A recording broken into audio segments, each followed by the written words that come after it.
നമ്മുടെ മാറിയ ജീവിത രീതികളുടെയും ഭക്ഷണശീലങ്ങളുടെയും പ്രതീകങ്ങളാണ് തട്ടുകടകളും തെരുവോര ഭക്ഷണ കേന്ദ്രങ്ങളും. വിലക്കയറ്റം കൊണ്ട് പൊറുതിമുട്ടുമ്പോൾ നെഞ്ചിടിപ്പ് കൂടാതെ മനസ്സും വയറും നിറയും വരെ ആഹാരം കഴിക്കാൻ സാധാരണക്കാരൻ ആശ്രയം ഈ ജനപ്രിയ രുചികേന്ദ്രങ്ങൾ തന്നെയാണ്. പക്ഷേ കാര്യമൊക്കെ ശരി, നാലാള് കൂടുന്നിടത്ത് ചുമ്മാതൊരു തട്ടുകട തട്ടിക്കൂട്ടാമെന്ന് കരുതിയാൽ ഇനി നടപ്പില്ല. തട്ടുകടകളുടെയും തെരുവോര ഭക്ഷണശാലകളുടെയും ഗുണമേന്മ ഉറപ്പാക്കുന്നതിനുള്ള നടപടികളുമായി കേന്ദ്ര സർക്കാർ രംഗത്തെത്തിക്കഴിഞ്ഞു.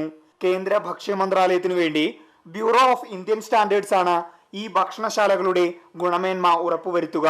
തദ്ദേശ സ്വയംഭരണ സ്ഥാപനങ്ങൾ വഴി ഭക്ഷ്യസുരക്ഷാ കമ്മീഷൻ ഈ ഭക്ഷണശാലകളുടെ പരിശോധന നടത്തുകയും BIS തയ്യാറാക്കിയ മാർഗരേഖകൾ അനുസരിച്ച് ഗുണമേന്മ മുദ്രകൾ നൽകുകയും ചെയ്യും. ഗുണമേന്മ മാനദണ്ഡങ്ങൾ പാലിക്കാത്തവ അടച്ചുപൂട്ടും. Like in what manner they should process. Their standard is actually it is in the process of publishing. Hygiene etc. Mainly it will take care of the hygiene part.